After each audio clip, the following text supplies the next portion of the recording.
Le thème principal du rêve de Nebuchadnezzar est contenu dans le verset 44 du livre de Daniel au chapitre 2, qui fournit la clé du livre.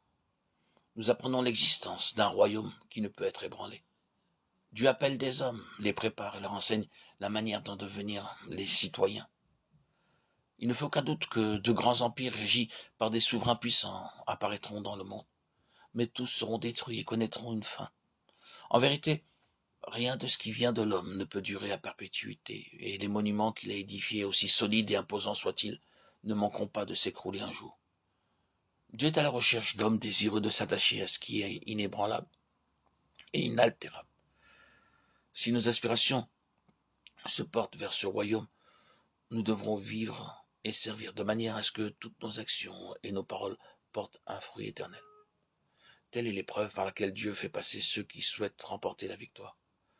Certains s'imaginent que la puissance divine se manifeste lorsqu'il nous utilise pour accomplir des miracles, des signes et des prodiges. Et pourtant, Dieu déclare que nos activités devraient être orientées vers les choses qui durent à toujours, car elles seules lui sont agréables.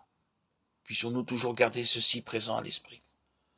Le roi vit en rêve une statue gigantesque.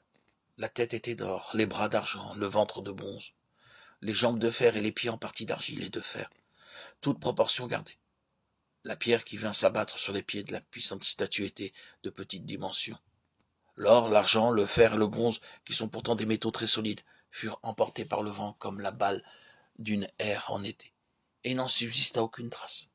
La petite pierre devint une grande montagne et remplit toute la terre. Dieu voulait ainsi, sans détour, faire comprendre que toutes les œuvres humaines connaîtront une fin soudaine. Un homme aurait beau devenir grand comme un arbre vert et florissant, il n'en serait pas moins retranché d'une façon subite. J'ai vu le méchant dans toute sa puissance. Il s'étendait comme un arbre verdoyant. Psaume 37-35. Quant à ses œuvres, elles périront. Même si pour un temps elles font illusion comme l'or, l'argent, le bronze, le fer et possèdent l'apparence de la solidité. Seule l'œuvre du Tout-Puissant ne sera pas ébranlée et ne passera point. Ses débuts peuvent être humbles, mais elles subsistent à toujours. Dieu peut par quelques versets ou même un demi-verset humilier un homme, briser son orgueil, sa vanité.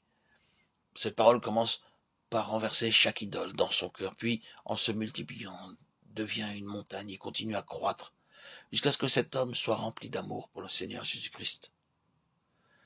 C'est de cette manière que l'Éternel travaille à l'établissement de son royaume. Les armes qu'il emploie pour y parvenir ne sont pas charnelles. Il est vrai que Dieu aurait pu utiliser des anges pour annoncer l'Évangile, mais telle n'a pas été sa volonté.